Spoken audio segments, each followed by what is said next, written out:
Welcome to the tutorial on simulation of astable multi-vibrator using multisim. For the astable multi-vibrator, we will be looking into obtaining the waveforms for three different duty cycle. One is greater than 50, less than 50 and equal to 50. To achieve the duty cycle greater than 50, we'll choose the value of resistances Ra and Rb in such a way that these two resistances will give us the value of duty cycle greater than 50. So here the value of Ra should be less than the value of Rb, and the design for the circuit is shown here. The much detail of the astable multi-vibrator is already available in the tutorial, where we have also explained the working process. So you should remember that mainly we'll be using the value of Ra less than Rb for a duty cycle greater than 50%. To achieve duty cycle less than 50%, we are going to retain the same values of Ra and Rb values, but instead we are going to include a diode which will be connected between the pin number 7 and the pin number 6. Lastly, for a duty cycle equal to 50%, what we are going to do is, we are going to include the diode, but we are going to make the resistances Ra and Rb to be the same. So Ra also will be chosen to be equal to 3.9 kilo ohms. And we are going to verify the waveform of the capacitor voltage to check out whether the waveform gives us a DC shift of 1/3 VCC and the maximum value is equal to 2/3 VCC. Also, the time period, the on time and the off time will be calculated for each of the cases to check whether it belongs to a duty cycle greater than 50, less than 50 or equal to 50%. So using the simulation, let us verify the following. So here we'll first look for the timer in the master database and select the first timer that is available to us and place it in the design window. So LM555CM, we are going to select and place it in the design window. Then the remaining connections will be done appropriately, and we will verify the first case wherein we are going to check for duty cycle greater than 50%.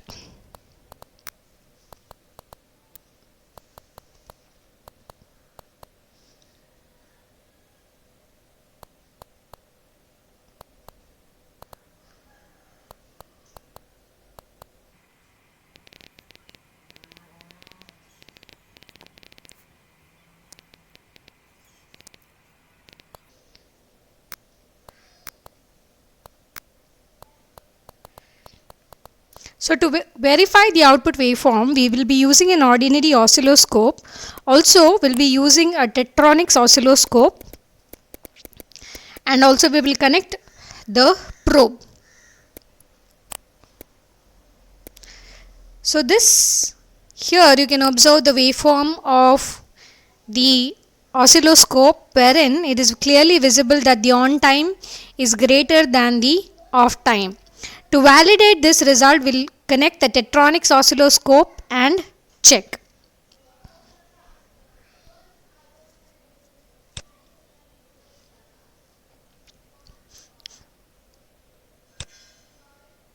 So I've pressed the reverse button so that you can observe the waveform much more clearly with a white background.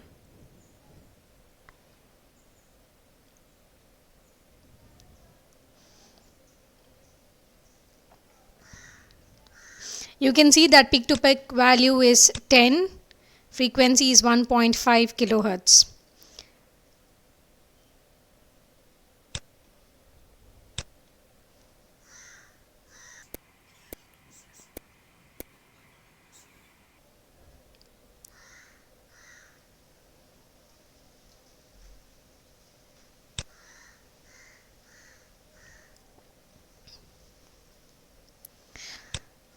So I'm going to select the channel 1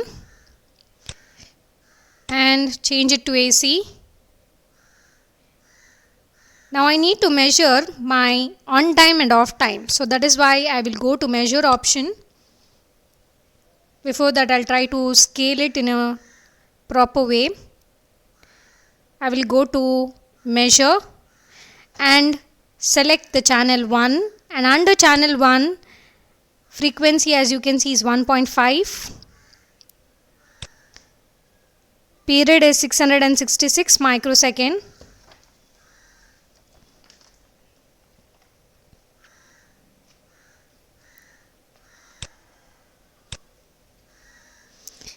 Peak to peak is 10 volt.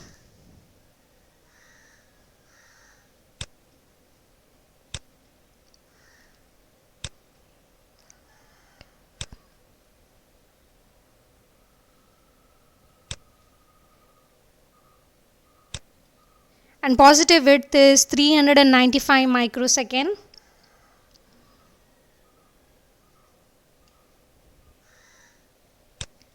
And negative width is 271 microsecond. So clearly the on time is greater than the off time, which will give me a duty cycle greater than 50%. And these values, whatever we have obtained for the duty cycle greater than 50%, are comparable to the theoretical values. Now for duty cycle less than 50%, for the same circuit we just need to add a diode, and I am placing the diode between the discharge pin and the threshold.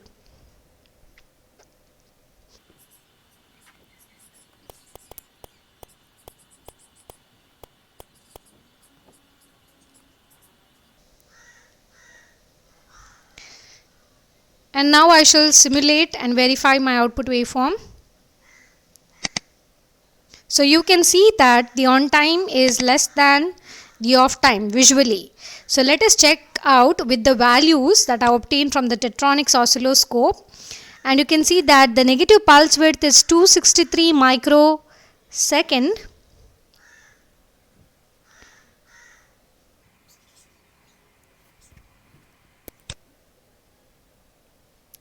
The frequency is 2.46 kilohertz,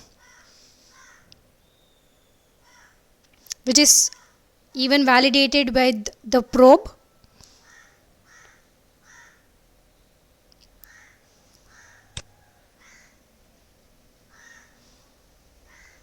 Period is 406 microsecond.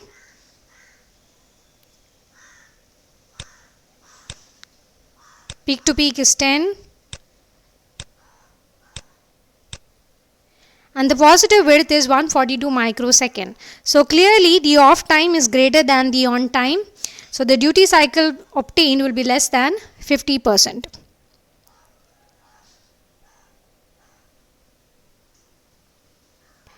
And for the last case, what we are going to do is we need to set both the values of the resistance to be the same.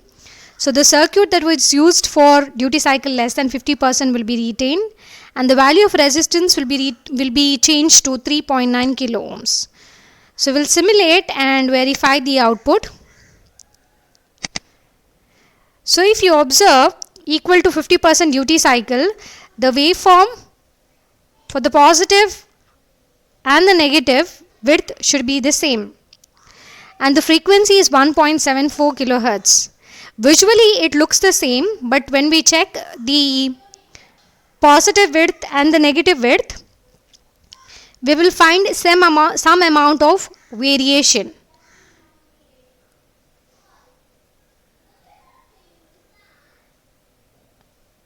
Peak to peak is 10.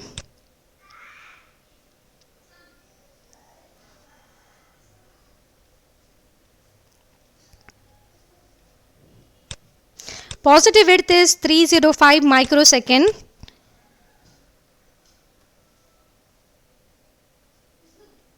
And negative width is 246 microsecond. Here the negative width is less than the positive width. So we will use the calculator and verify whether this is equal to 50% or no. Because visually it appears 50%, but we need to validate it. So we'll use the calc.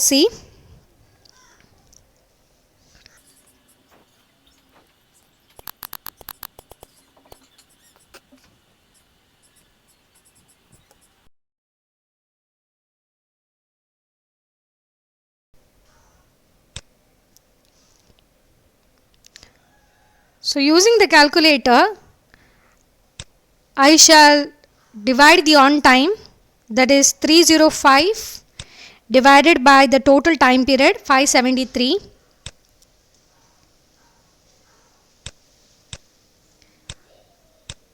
multiplied by 100, so that I get the duty cycle in percentage.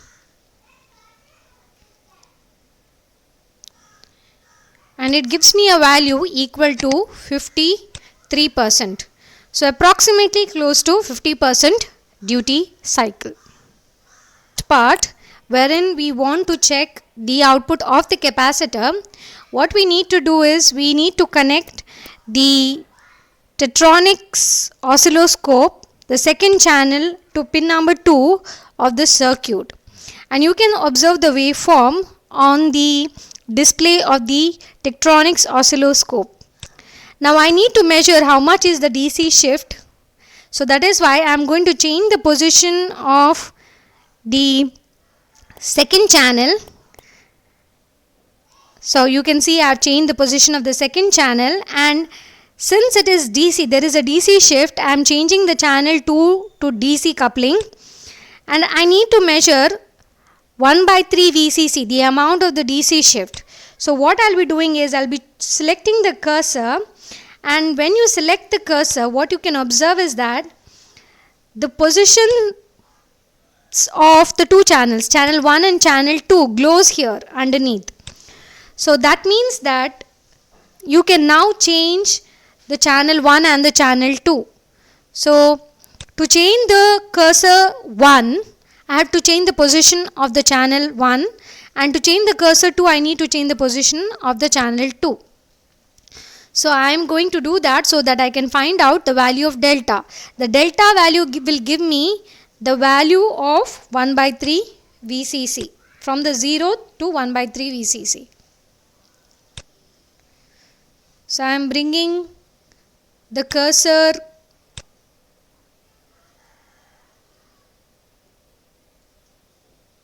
to the original position,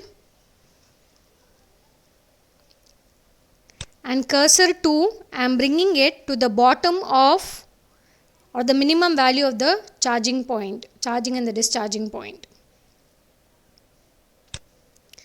So that I can accurately calculate the value of delta. So the value of delta comes somewhere close to 3.37 volt, which is visible, and the peak value of our capacitor is equal to 3.34, which is visible in the probe section.